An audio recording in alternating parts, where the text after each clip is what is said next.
Soy el padre Miguel Rodríguez y llevo 23 años sirviendo a Dios en la parroquia de San Antonio, aquí en Barcelona. Durante estas décadas he visto muchas cosas que pondrían a prueba la fe de cualquier hombre, pero lo que les voy a contar cambió mi vida para siempre. Las sombras revelan verdades que la luz del día nunca podría mostrar, y en mi caso, esas sombras ocultaban un mal que jamás imaginé posible. Todo comenzó hace aproximadamente 8 meses, cuando un hombre llamado Ricardo Mendoza llegó a mi parroquia en estado de desesperación absoluta. Era un sábado por la tarde, y yo estaba terminando de preparar la misa dominical cuando escuché golpes desesperados en la puerta principal de la iglesia. Al abrir, me encontré con un hombre de mediana edad, demacrado, con ojeras profundas y las manos temblorosas. «Padre, por favor, necesito hablar con usted», me dijo con voz entrecortada.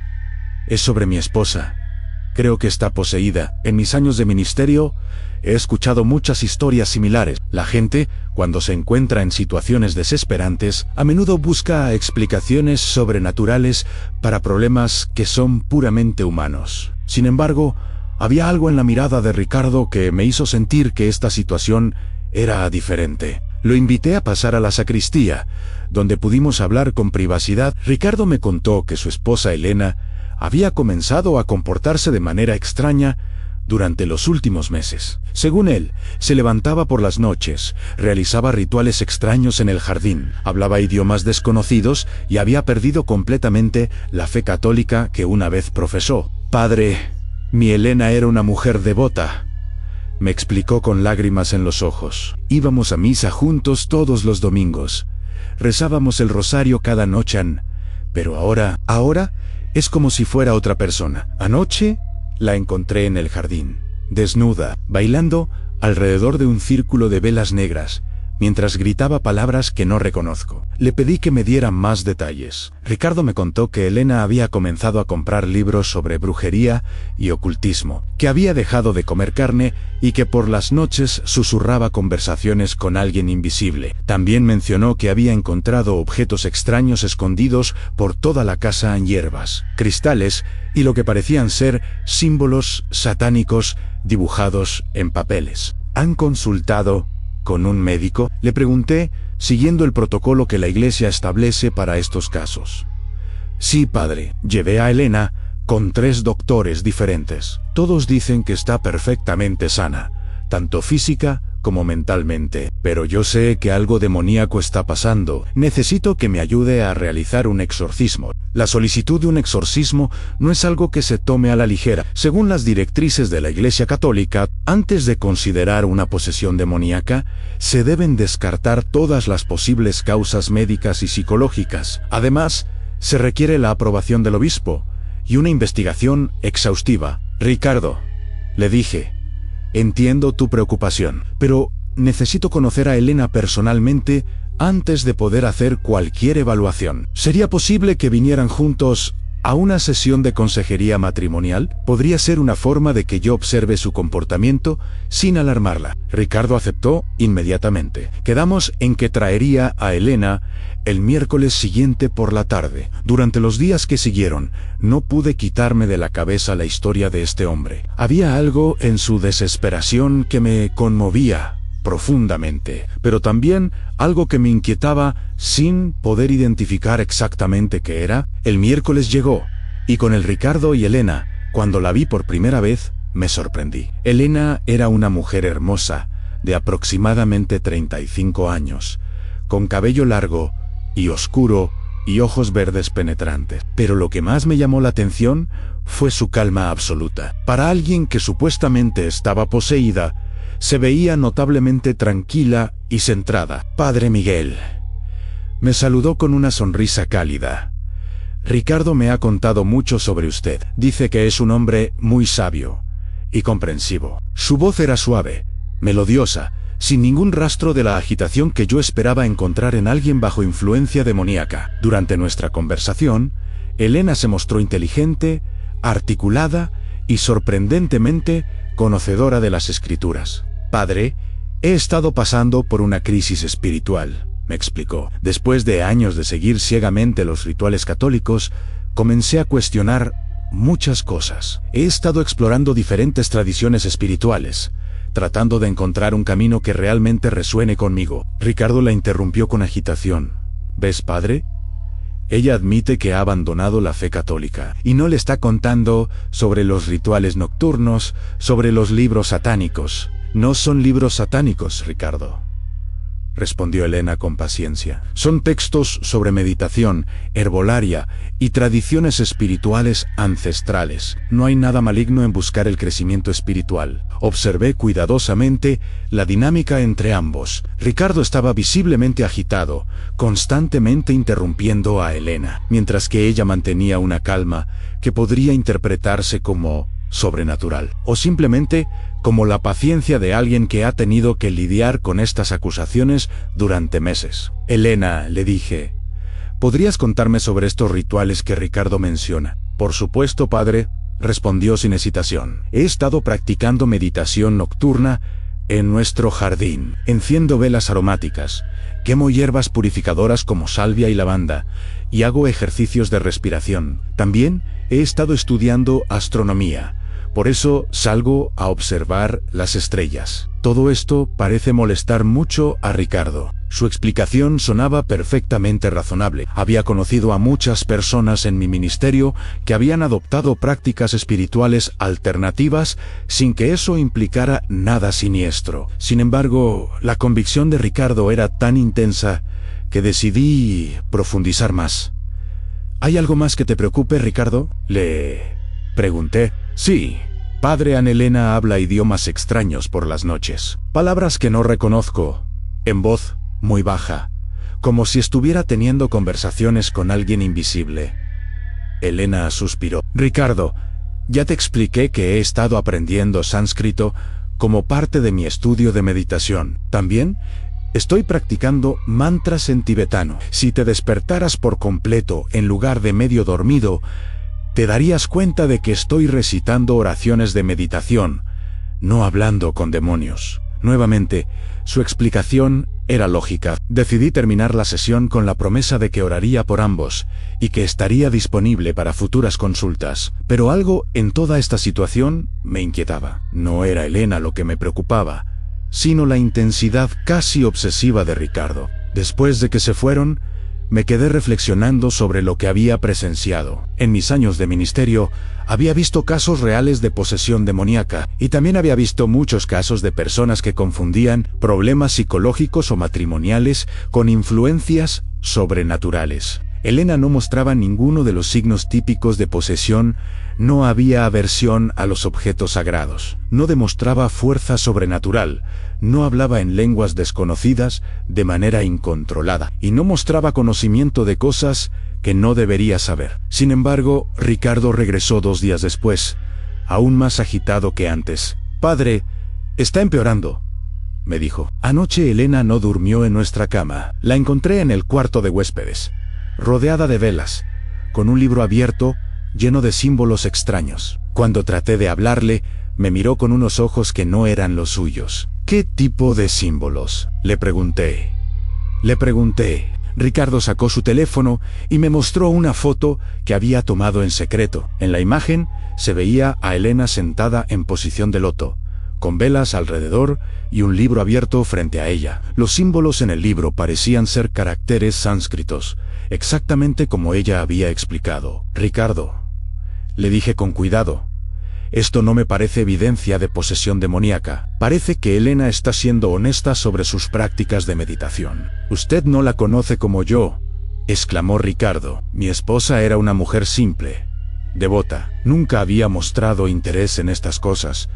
Algo o alguien la está influenciando. Fue entonces cuando comencé a sospechar que el problema real no era Elena, sino Ricardo. Su comportamiento se estaba volviendo cada vez más obsesivo y controlador. Decidí sugerir que ambos vinieran a sesiones de consejería matrimonial regulares. Durante las siguientes semanas, Ricardo y Elena vinieron a mi oficina cada miércoles. En cada sesión pude observar más claramente la dinámica entre ellos. Ricardo constantemente acusaba a Elena de comportamientos extraños, mientras que ella mantenía una paciencia admirable, explicando racionalmente cada una de sus acciones. Elena Ha estado recibiendo llamadas telefónicas a medianoche, me dijo Ricardo durante una sesión. Habla en voz muy baja, como si fuera un secreto. Ricardo, mi hermana vive en México, explicó Elena. Debido a la diferencia horaria, a veces me llama tarde. Hablo en voz baja para no despertarte.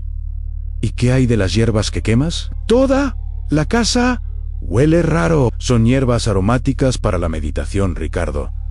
Salvia, lavanda, incienso. Nada diferente de lo que se usa en la propia iglesia. Con cada sesión, se hacía más evidente que Ricardo estaba interpretando las actividades normales de Elena como señales de posesión demoníaca. Su necesidad de controlar y explicar cada acción de su esposa era profundamente preocupante. Pero Ricardo no se daba por vencido. Comenzó a traer evidencias cada vez más elaboradas. Fotos de Elena meditando, grabaciones de audio de ella recitando mantras, incluso muestras de las hierbas que usaba en sus prácticas espirituales. Padre, mire esto, me dijo una tarde, mostrándome un pequeño frasco con polvo verdoso. Encontré esto escondido en su armario.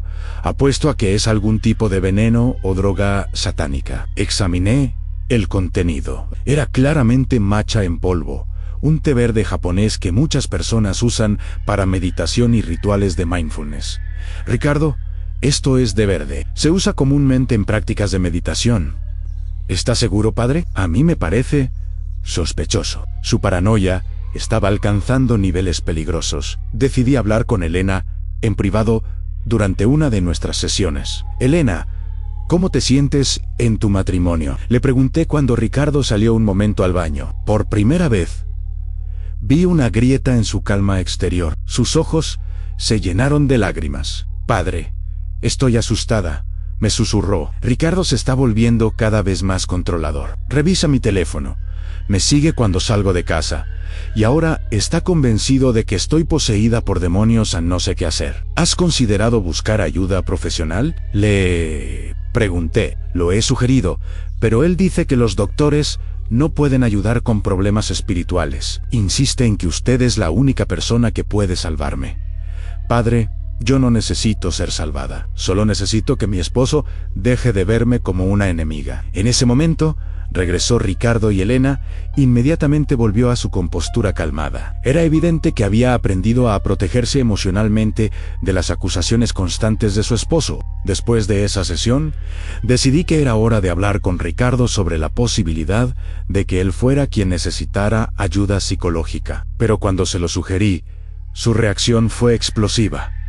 Padre, usted está siendo engañado, me gritó. Elena está usando sus poderes demoníacos para hacer que todos piensen que ella es normal y que yo soy el loco. Es exactamente lo que haría un demonio en parecer inocente mientras destruye todo a su alrededor. Su convicción era tan intensa que comencé a preguntarme si Ricardo no estaría sufriendo de algún tipo de trastorno psicológico. Sin embargo, también empecé a notar algo extraño en el comportamiento de Elena durante nuestras sesiones. Aunque se mostraba calmada y racional, había momentos en que la sorprendía observándome con una intensidad que me resultaba incómoda. Cuando hacía preguntas sobre los procedimientos de exorcismo de la iglesia, sus preguntas eran sorprendentemente específicas y técnicas. Padre, ¿es cierto que se requiere la aprobación del obispo para realizar un exorcismo?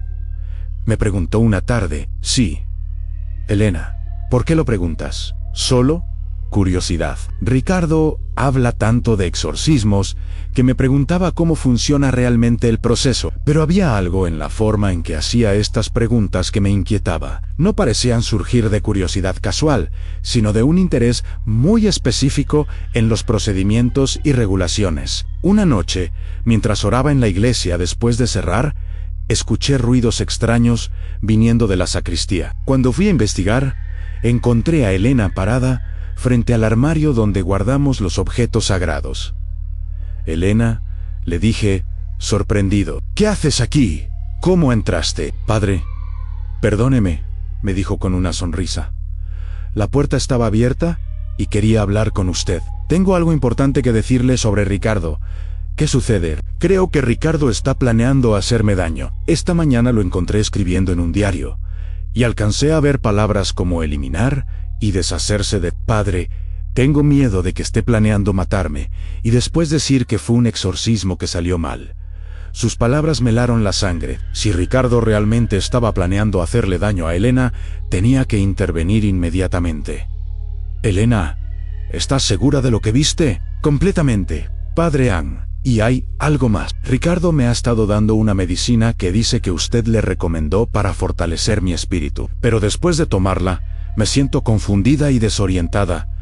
¿Usted realmente le dio esa medicina? No, Elena y yo nunca le di ninguna medicina a Ricardo. Entonces me está drogando, dijo Elena, con lágrimas en los ojos. Padre, necesito su ayuda. Creo que Ricardo está tratando de volverme loca para justificar un exorcismo, o algo peor. En ese momento, sentí que finalmente entendía lo que estaba pasando. Ricardo no estaba tratando de salvar a Elena de una posesión demoníaca. Estaba tratando de crear la ilusión de una posesión para justificar sus acciones abusivas. Elena, vamos a mi oficina.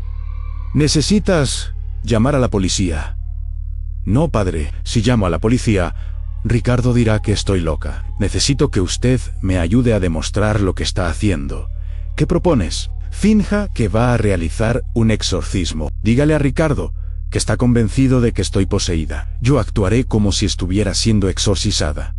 Y usted podrá ver lo que Ricardo realmente planea hacer. La propuesta de Elena era peligrosa, pero era la única forma de obtener evidencia concreta de las intenciones de Ricardo. Accedí a su plan, aunque con muchas reservas. Al día siguiente, llamé a Ricardo y le dije que había orado intensamente y que Dios me había revelado que Elena verdaderamente estaba poseída por fuerzas demoníacas.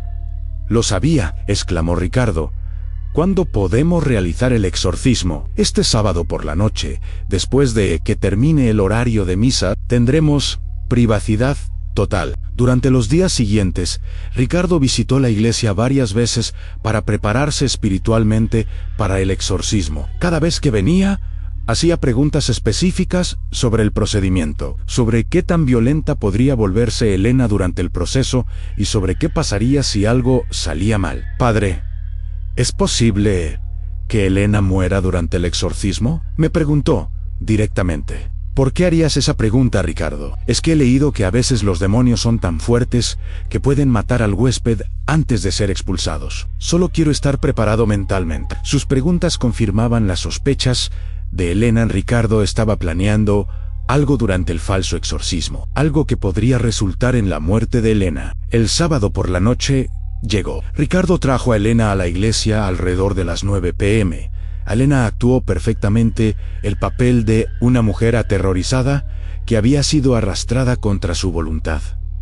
«No quiero estar aquí», protestó. «Por favor, Ricardo, llévame a casa. El demonio dentro de ti está resistiendo», le dijo Ricardo. «Pero el Padre Miguel va a liberarte». Llevé a Elena al altar principal y le pedí que se arrodillara. Comencé a recitar oraciones en latín, mientras observaba cuidadosamente a Ricardo. Al principio, se mantuvo a una distancia respetuosa, pero gradualmente comenzó a acercarse. Cuando le hice una señal convenida a Elena, comenzó a actuar como si estuviera siendo poseída. Gritó, se retorció y habló en lo que parecía ser una lengua extraña, pero que yo sabía era simplemente sánscrito. La reacción de Ricardo fue inmediata e intensa. En lugar de mostrar preocupación por su esposa, parecía emocionado por la confirmación de que estaba poseída. «Sí», murmuró. «Sabía que estaba ahí adentro». Elena intensificó su actuación, gritando y retorciéndose más violentamente. Fue entonces cuando Ricardo se acercó y sacó algo de su bolsillo en una jeringa. «Padre, necesito darle esto», me dijo. «Es para calmarla durante el exorcismo». «¿Qué es?», le pregunté. «Algo que me ayudará a controlar al demonio». En ese momento, me di cuenta de que Elena tenía razón. Ricardo no estaba tratando de salvar a su esposa. Estaba tratando de matarla. La jeringa probablemente contenía una droga letal que él planeaba administrar durante el exorcismo, después argumentando que había sido necesario para expulsar al demonio. «Ricardo, No voy a permitir que uses esa jeringa. Padre, usted no entiende. El demonio es muy fuerte. Esta es la única forma de debilitarlo, lo suficiente para expulsarlo. Ricardo, dame la jeringa. No, gritó, mostrando su verdadera naturaleza por primera vez. Ella tiene que morir. Es la única forma de liberar su alma. En ese momento, Elena dejó de actuar y se puso de pie.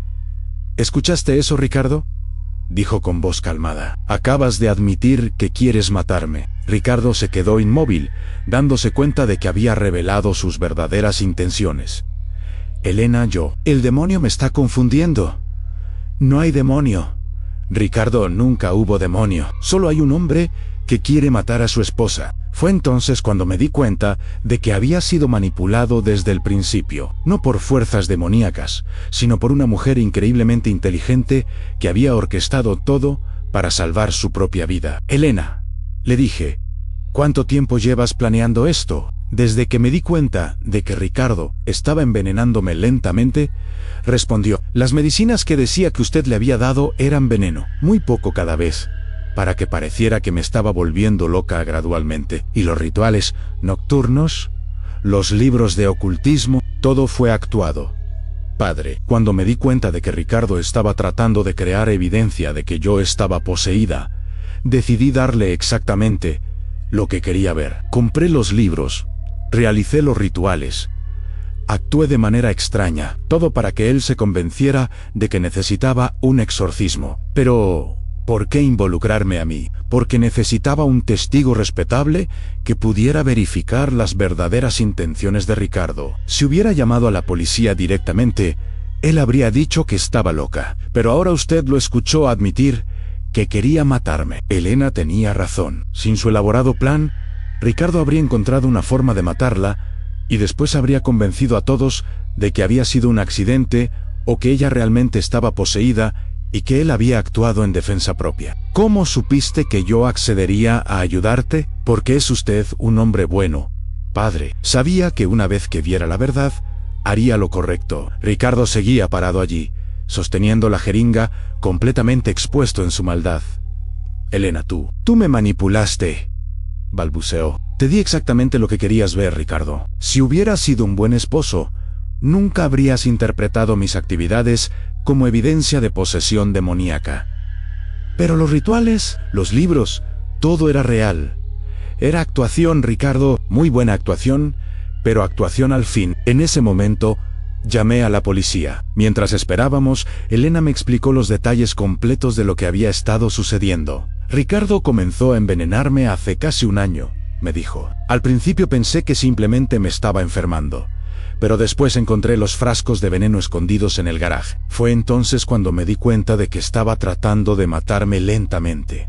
¿Por qué no fuiste directamente a la policía? Porque Ricardo es muy inteligente. Había creado un patrón de comportamiento donde yo parecía estar volviéndome loca gradualmente. Había documentado todo en fotos, videos, incluso había hablado con nuestros vecinos sobre mi comportamiento extraño. Si hubiera muerto, habría parecido un suicidio o una muerte accidental. Entonces, ¿decidiste darle lo que quería? Exactamente. Si él quería una esposa poseída, yo le daría una esposa poseída. Pero controlé cuidadosamente cada elemento para que cuando llegara el momento del exorcismo, él revelara sus verdaderas intenciones frente a un testigo. Su plan había sido brillante. Había usado las expectativas y obsesiones de Ricardo contra él, llevándolo a un punto donde se sentiría obligado a actuar abiertamente, exponiendo así su verdadera naturaleza. Cuando llegó la policía, Ricardo trató de explicar que Elena había estado poseída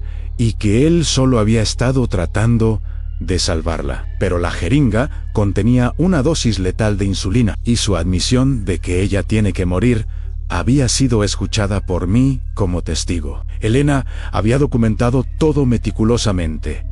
Tenía evidencia del envenenamiento gradual, grabaciones de las conversaciones donde Ricardo hablaba sobre matarla, y un registro detallado de cómo había creado la ilusión de estar poseída. ¿Por qué no me dijiste la verdad desde el principio?, le pregunté, mientras esperábamos que se llevaran a Ricardo. Porque necesitaba que usted reaccionara genuinamente. Si hubiera sabido que era todo actuación, no habría podido convencer a Ricardo de que realmente creía que yo estaba poseída. Y si me hubiera negado a ayudarte, tenía planes alternativos, pero esperaba que usted, como hombre de fe, reconociera la diferencia entre el mal real y el mal imaginario.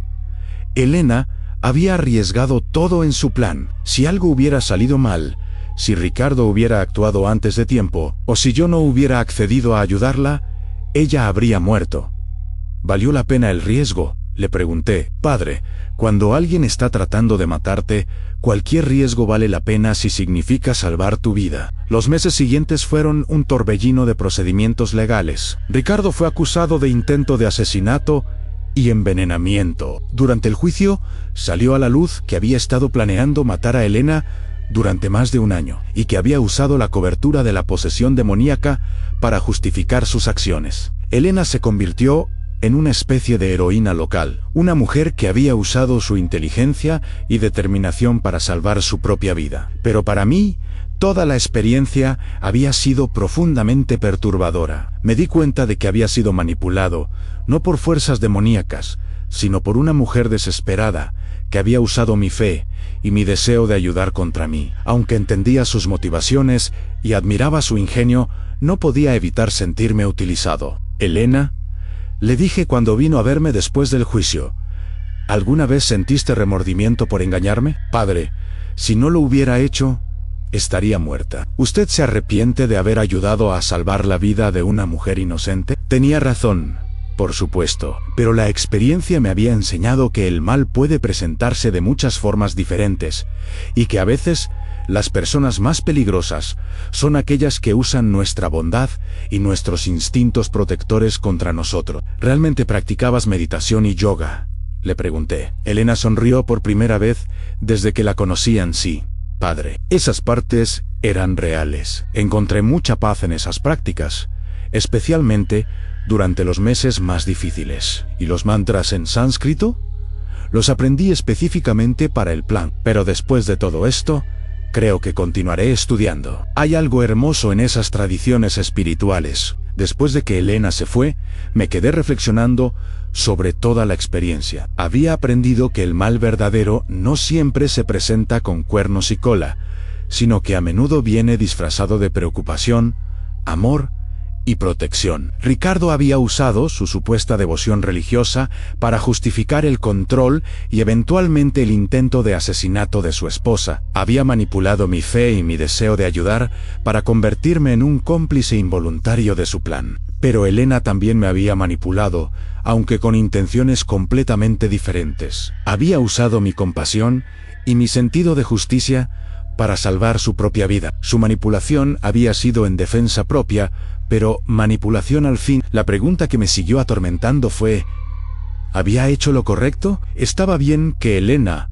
me hubiera usado como una herramienta en su plan de supervivencia? ¿O debería haber encontrado otra forma de protegerse? Después de mucha oración y reflexión, llegué a la conclusión de que Elena había hecho lo único que podía hacer en una situación imposible, enfrentada con un esposo que estaba tratando de matarla. Había usado su inteligencia y recursos disponibles para salvar su propia vida. Pero la experiencia me cambió como sacerdote. Me volví más cauteloso, más observador, más consciente de que las personas pueden tener motivaciones ocultas complejas. Aprendí que mi papel no era solo ofrecer consuelo espiritual, sino también ser un observador cuidadoso de la naturaleza humana. Meses después del juicio, Ricardo fue sentenciado a 25 años de prisión. Durante su encarcelamiento, me escribió varias cartas, insistiendo en que Elena realmente había estado poseída y que él había sido el verdadero víctima de fuerzas demoníacas. Padre Miguel,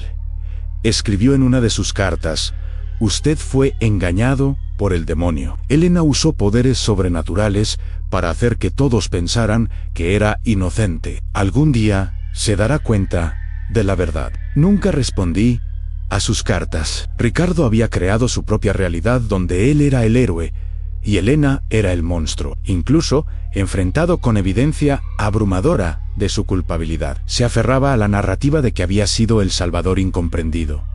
Elena, por su parte, se mudó a otra ciudad después del juicio. Vino a despedirse de mí antes de irse, y nuestra conversación final me quedó grabada en la memoria. «Padre, ¿me perdona por haberlo usado?», me preguntó. «Elena, no soy yo quien tiene que perdonarte. Tú hiciste lo que tenías que hacer para sobrevivir». La pregunta es, ¿puedes perdonarte a ti misma? Todos los días pienso en lo que podría haber sido diferente, si hubiera sido más directa desde el principio, si hubiera buscado ayuda de otra manera. Pero también sé que si no hubiera hecho exactamente lo que hice, estaría muerta. ¿Qué vas a hacer ahora? Voy a tratar de reconstruir mi vida. Voy a continuar con mis estudios espirituales, pero esta vez por las razones correctas, y voy a tratar de ayudar a otras mujeres que puedan estar pasando por situaciones similares.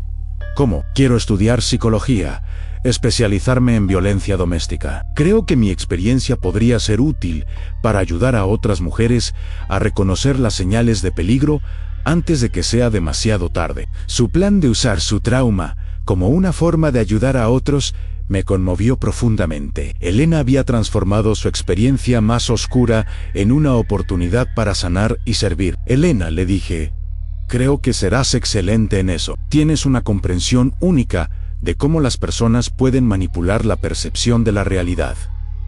«Gracias, padre. Y gracias por ser el tipo de hombre que finalmente hizo lo correcto, incluso cuando no entendía completamente lo que estaba pasando». Después de que Elena se fue, me quedé con muchas preguntas sobre mi papel en toda la situación. ¿Había sido realmente tan ciego a las señales de que Ricardo era el verdadero problema? ¿O había sido Elena tan hábil en su manipulación que incluso un observador entrenado como yo había sido engañado? Revisé mentalmente todas nuestras sesiones, buscando pistas que podría haber pasado por alto. Me di cuenta de que había señales en la forma en que Ricardo interrumpía constantemente a Elena. Su necesidad obsesiva de controlar cada aspecto de su comportamiento, sus preguntas específicas sobre procedimientos de exorcismo que podrían resultar en la muerte. Pero también reconocí que Elena había sido increíblemente hábil en presentar solo la información que necesitaba que yo viera en cada momento. Había orquestado cuidadosamente cada revelación, cada confesión, cada momento de vulnerabilidad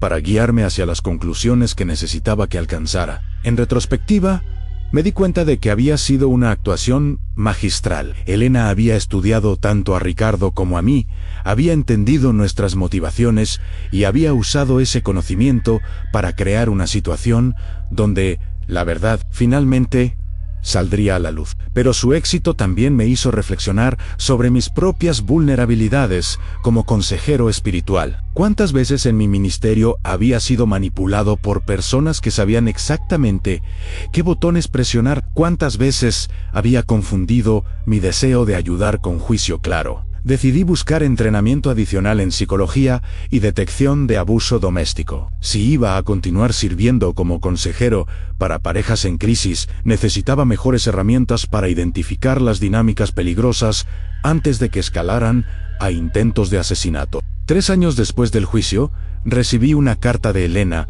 Había completado su licenciatura en psicología y estaba trabajando en una organización que ayudaba a mujeres víctimas de violencia doméstica. Su carta incluía una foto de ella en su graduación, sonriendo genuinamente por primera vez desde que la conocí. «Padre Miguel», escribió, «quería que supiera que su ayuda, incluso obtenida a través de circunstancias complicadas, me salvó la vida. Pero más importante, me enseñó que incluso en las situaciones más oscuras, hay personas buenas dispuestas a hacer lo correcto cuando se les presenta la verdad». También me informó que había ayudado a docenas de mujeres a escapar de situaciones abusivas, y que había desarrollado un programa de entrenamiento para profesionales que trabajan con víctimas de violencia doméstica. Uso mi experiencia para enseñar a terapeutas, trabajadores sociales, y sí, incluso a otros sacerdotes, cómo reconocer las señales de abuso que pueden estar ocultas detrás de preocupaciones, aparentemente legítimas, sobre comportamiento extraño o preocupante. Su trabajo me llenó de orgullo y también de humildad. Elena había tomado la experiencia más traumática de su vida y la había transformado en una herramienta para salvar a otros, pero su carta también contenía una revelación que me perturbó profundamente. «Padre, Hay algo que nunca le conté sobre Ricardo. Antes de que comenzara a envenenarme, encontré evidencia de que había estado haciendo lo mismo con su primera esposa. Ella murió hace 10 años de lo que los médicos diagnosticaron como insuficiencia hepática repentina. Ahora me doy cuenta de que probablemente fue asesinada. Esta revelación me golpeó como un rayo. Si Elena tenía razón, entonces Ricardo no era solo un hombre que había perdido la cordura durante una crisis matrimonial. Era un asesino serial que había perfeccionado su método durante años. ¿Por qué no me dijiste esto durante el juicio?, le escribí en mi respuesta.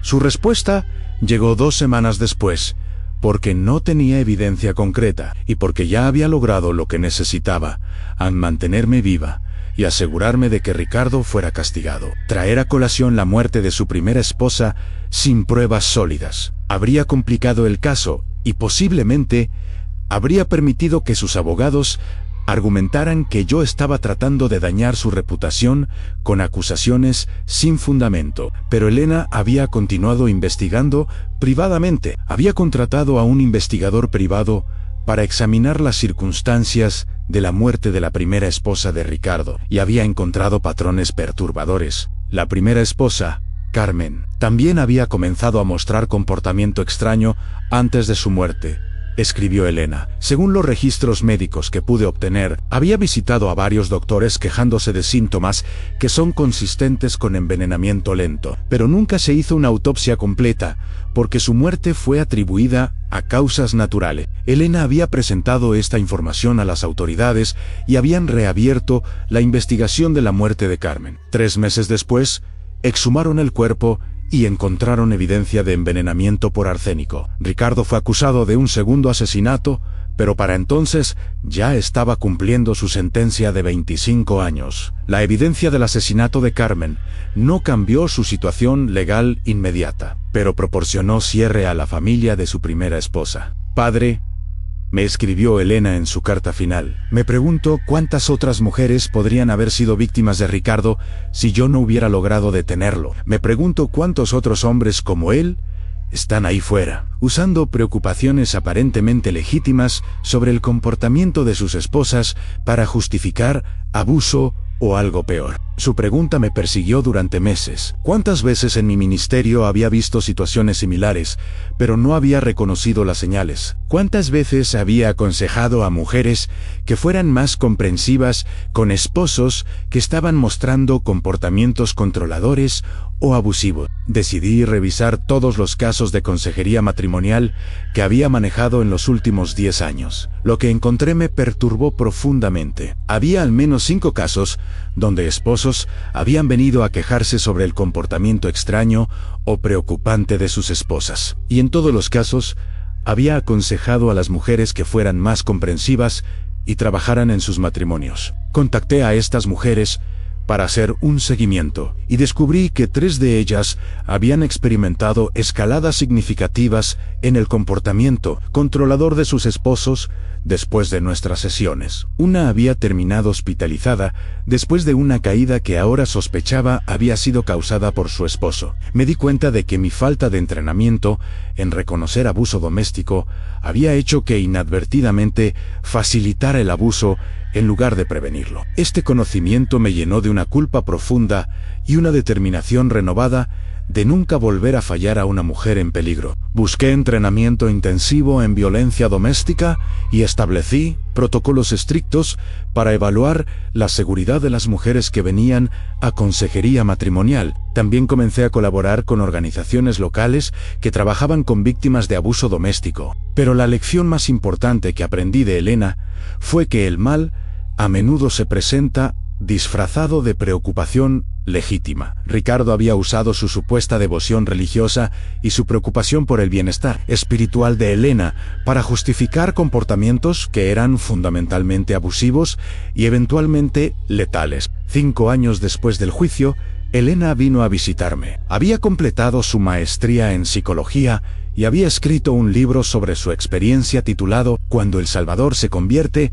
en el depredador, reconociendo el abuso disfrazado de protección. Padre, me dijo durante su visita, quería agradecerle personalmente por ser el tipo de hombre que pudo ver la verdad cuando finalmente se le presentó claramente. Elena, yo debería haber visto la verdad mucho antes. Debería haber reconocido que Ricardo era el problema desde el principio. Pero eso habría sido imposible sin el entrenamiento adecuado. Ricardo era muy hábil en presentar sus comportamientos abusivos como preocupación legítima. Había perfeccionado su actuación durante años.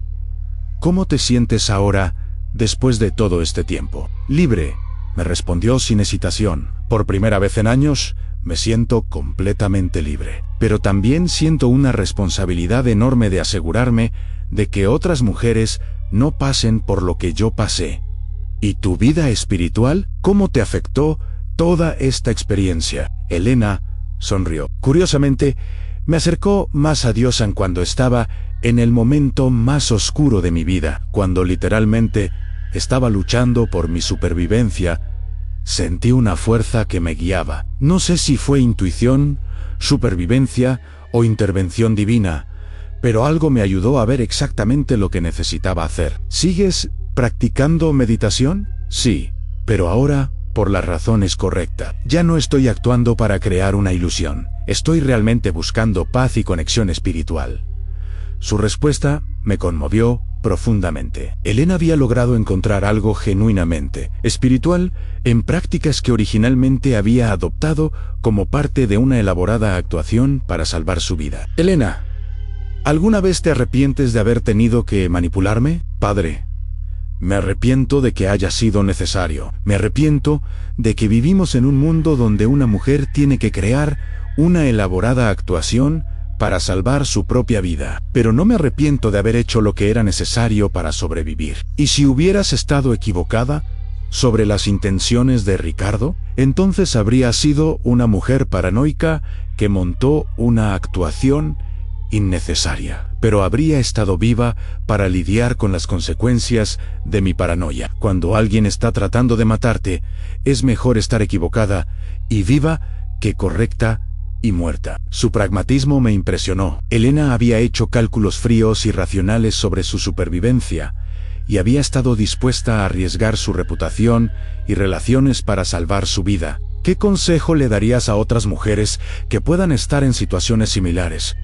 Que confíen en sus instintos. Si algo se siente mal, probablemente está mal. Y que no tengan miedo de parecer locas o paranoicas, si eso significa mantenerse vivas. La reputación se puede reparar, la muerte no. Después de que Elena se fue, reflexioné sobre todo lo que había aprendido de esta experiencia. Había aprendido que el mal puede ser increíblemente sofisticado, que puede usar nuestra bondad y nuestros instintos protectores contra nosotros. Pero también había aprendido que la supervivencia a veces requiere una inteligencia y determinación extraordinarias. Elena había tenido que convertirse en una actriz consumada, una estratega brillante y una manipuladora hábil, no por maldad, sino por necesidad. Su historia me había enseñado que juzgar las acciones de las personas sin entender completamente el contexto puede ser peligroso. Lo que inicialmente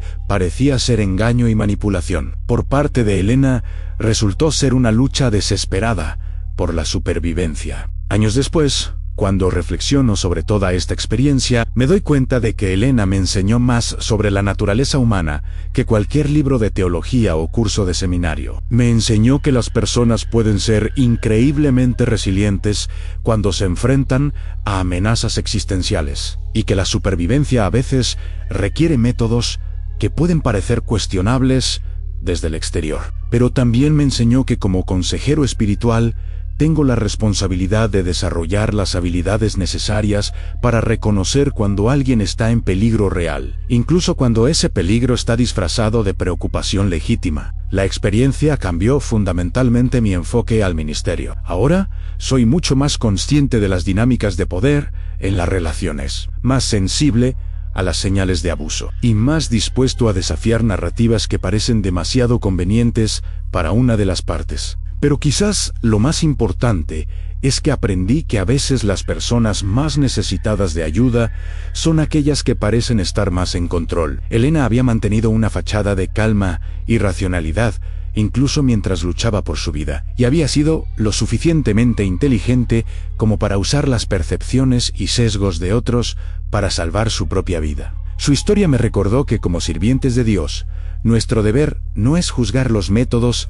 que las personas usan para sobrevivir, sino estar disponibles para ayudar cuando se nos presenta la verdad, sin importar cuán complicada o incómoda pueda ser esa verdad. La última vez que supe de Elena, había abierto su propia clínica de terapia especializada en trauma y violencia doméstica. Había desarrollado protocolos innovadores para ayudar a las víctimas de abuso a desarrollar estrategias de supervivencia seguras y había entrenado a cientos de profesionales en reconocer señales de abuso que pueden estar ocultas detrás de preocupaciones aparentemente legítimas. Su trabajo había salvado innumerables vidas y había transformado la experiencia más oscura de su vida en una fuerza para el bien en el mundo. En muchos sentidos, Elena había logrado lo que todos nosotros en el ministerio aspiramos a lograr.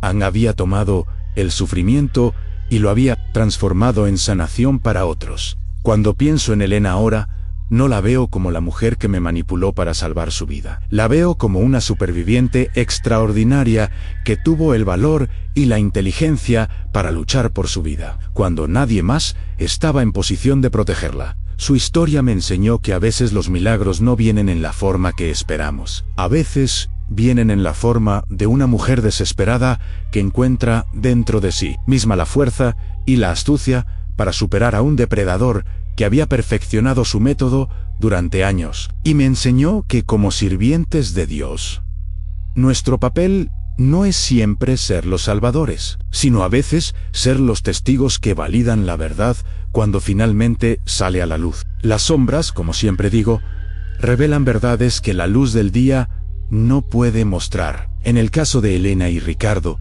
las sombras revelaron que el verdadero demonio no era una fuerza sobrenatural, sino un hombre que había aprendido a usar la fe y la preocupación como armas contra aquellos que amaba. Pero también revelaron que en los momentos más oscuros, las personas pueden encontrar dentro de sí mismas una luz que les permite no solo sobrevivir, sino transformar su trauma en una fuerza para proteger a otros. Esa es la verdad que Elena me enseñó. Y es una verdad que llevo conmigo cada día en mi ministerio. Que la verdadera fe no se trata de aceptar ciegamente lo que se nos presenta, sino de tener el valor de buscar la verdad, sin importar cuán complicada o incómoda pueda ser. Y que a veces los verdaderos milagros no vienen del cielo, sino de la determinación humana de negarse a rendirse ante la maldad, sin importar cuán sofisticada o convincente pueda ser esa maldad. Pero hay algo que nunca les conté sobre Elena, algo que descubrí años después y que cambió completamente mi percepción de toda esta historia. Hace 2 semanas, recibí una visita inesperada. Un hombre mayo de aproximadamente 70 años, vino a mi parroquia preguntando por mí específicamente. Se presentó como Dr. Antonio Vega y me dijo que había leído el libro de Elena sobre su experiencia. Padre Miguel, me dijo con voz temblorosa, necesito contarle algo sobre Elena Mendoza, algo que ella nunca incluyó en su libro. Mi corazón se aceleró. Después de todos estos años, ¿qué nueva información podría surgir sobre Elena? Hace 15 años, yo era psiquiatra en un hospital en Valencia, continuó el doctor Vega. Trataba a una paciente llamada Elena Vázquez. Obviamente, había cambiado su apellido cuando se casó con Ricardo. El doctor Vega me explicó que Elena había estado hospitalizada durante 6 meses, por lo que él había diagnosticado como trastorno límite de la personalidad con tendencias antisociales severas.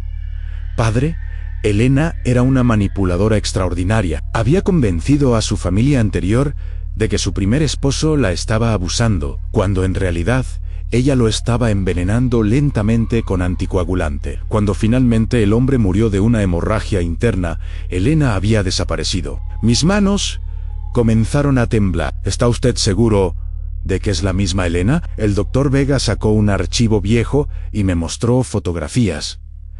No había duda, era Elena. Ella era brillante, padre, increíblemente inteligente, carismática y completamente carente de empatía real. Podía estudiar a las personas, entender exactamente qué querían escuchar y después usar esa información para manipularlas completamente. Pero, ¿por qué está viniendo a contarme esto ahora? Porque leí su libro, toda esa historia sobre Ricardo, tratando de matarla. Padre, creo que Elena orquestó todo desde el principio. Creo que ella comenzó a envenenar a Ricardo. Y cuando él comenzó a sospechar, ella creó toda esta elaborada actuación para hacer que él pareciera el villano. El mundo se detuvo a mi alrededor. Si el Dr. Vega tenía razón, entonces yo no había ayudado a salvar a una víctima inocente. Había ayudado a una asesina a destruir a un hombre inocente. ¿Tiene alguna evidencia de esto? Después de leer el libro, contacté a algunos colegas que habían trabajado con Elena durante su tiempo en el hospital. Todos recordaban sus habilidades excepcionales para la manipulación. También investigué la muerte de su primer esposo. Los síntomas que había mostrado antes de morir eran consistentes con envenenamiento por anticoagulantes. Pero ¿por qué Elena mantendría evidencia de que Ricardo estaba envenenándola si ella era quien lo estaba envenenando a él? Porque era más inteligente que eso, padre. Probablemente mantuvo pequeñas cantidades de veneno en casa, pero lo usó para crear la ilusión de que estaba siendo envenenada. Unas pocas gotas en su propia comida,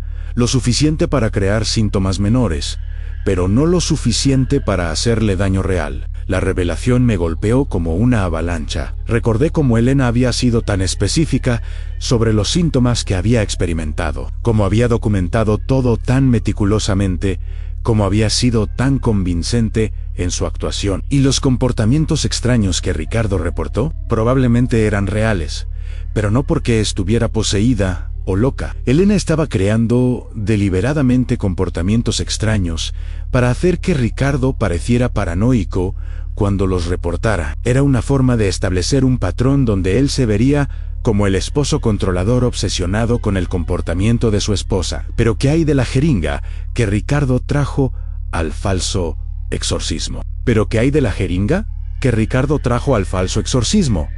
Esa es la parte más brillante de su plan. Elena probablemente le había estado dando a Ricardo pequeñas cantidades de drogas alucinógenas o ansiolíticos, lo suficiente para hacerlo más paranoico y errático. Después, le sugirió sutilmente que necesitaba algo para controlar al demonio durante el exorcismo. Ricardo, ya en un estado mental alterado, probablemente preparó la jeringa pensando que era para proteger a Elena, sin darse cuenta de que estaba siendo manipulado para parecer como si tuviera intenciones homicidas. Cada palabra del Dr. Vega encajaba perfectamente con lo que había observado. La calma sobrenatural de Elena, su conocimiento específico de los procedimientos de exorcismo, su habilidad para manipular cada situación para que funcionara a su favor.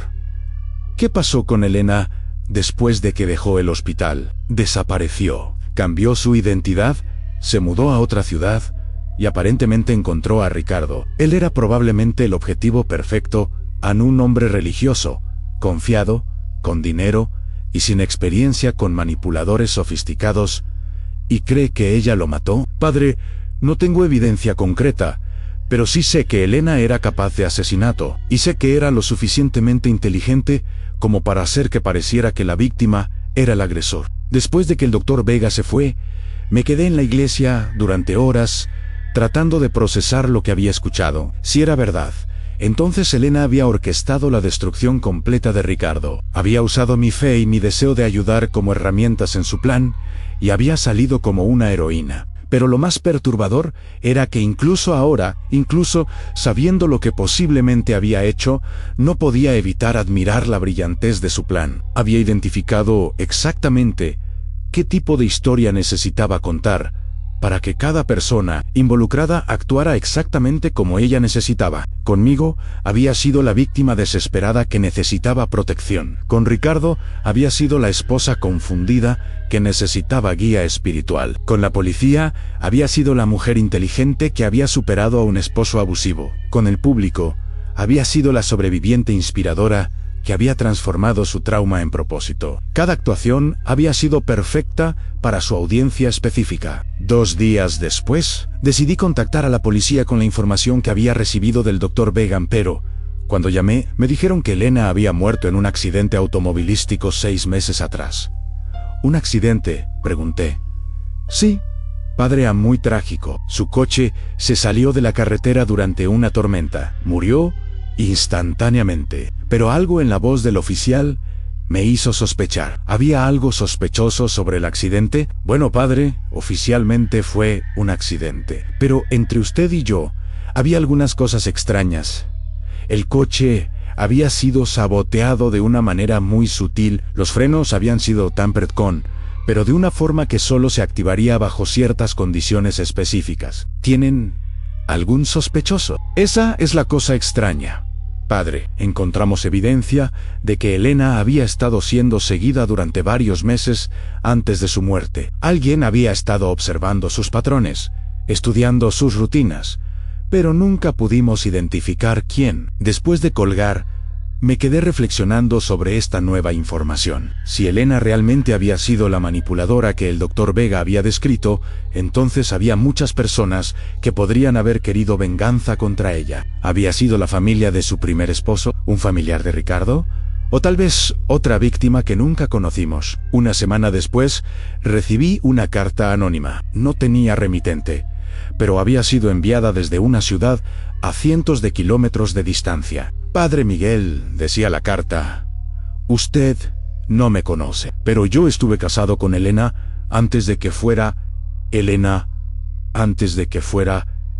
Vázquez, antes de que fuera Elena Mendoza. Su nombre real era Carmen Ruiz, y durante 3 años fue mi esposa. La carta continuaba. Ann Carmen me robó todo, mi dinero, mi casa, mi dignidad, pero lo peor fue que convenció a toda mi familia de que yo era el monstruo. Cuando finalmente logré probar que ella era la que me estaba robando y manipulando, ella desapareció en la noche. He pasado 15 años rastreándola, padre, siguiendo sus nuevas identidades, documentando sus nuevas víctimas. Ricardo no fue el primero después de mí, hubo al menos 3 hombres más. Antes de él, Elena era brillante, padre, increíblemente inteligente y completamente maligna. Podía estudiar a una persona durante semanas, identificar exactamente sus vulnerabilidades y después usar esa información para destruirlos completamente. Cuando leí sobre el caso de Ricardo, supe inmediatamente que Elena había encontrado una nueva forma de operar. En lugar de simplemente robar y desaparecer, había aprendido a destruir a sus víctimas de manera que ella saliera como la heroína. Quería que usted supiera la verdad, padre. Usted fue usado igual que todos nosotros. Pero a diferencia de nosotros, usted tuvo la suerte de no ser su objetivo principal. La carta terminaba con una línea que me persiguió durante días. Ana Elena finalmente pagó por sus crímenes, padre, pero se llevó muchos secretos a la tumba. Después de leer la carta me di cuenta de que probablemente nunca sabría la verdad completa sobre Elena. Había sido realmente una víctima inocente, que había usado su inteligencia para sobrevivir, o había sido una depredadora sofisticada que había perfeccionado el arte de la manipulación durante décadas. Tal vez la verdad era una mezcla de ambas. Tal vez Elena había comenzado como una víctima genuina que había aprendido a usar las herramientas de sus abusadores contra ellos, pero en el proceso se había convertido en algo igualmente monstruoso. O tal vez había sido mala desde el principio, y toda la historia sobre ser una víctima había sido solo otra actuación magistral. Lo que sí sabía era que Ricardo había muerto en prisión 2 años después del juicio. Oficialmente, había sido un ataque cardíaco, pero según los informes, había estado recibiendo cartas anónimas durante meses antes de su muerte. Cartas que describían en detalle cómo Elena había orquestado su destrucción. No pudimos rastrear el origen de las cartas, me dijo el oficial que había investigado la muerte de Ricardo, pero después de leerlas, Ricardo había comenzado a mostrar signos de severa depresión. Creemos que finalmente se dio cuenta de que había sido manipulado y que su corazón simplemente no pudo soportar la verdad. Ahora, mientras escribo esto, me doy cuenta de que nunca sabré con certeza qué pasó realmente entre Elena y Ricardo. Puede que Elena haya sido la víctima brillante que logró salvar su propia vida, o puede que haya sido la depredadora más inteligente que jamás haya conocido.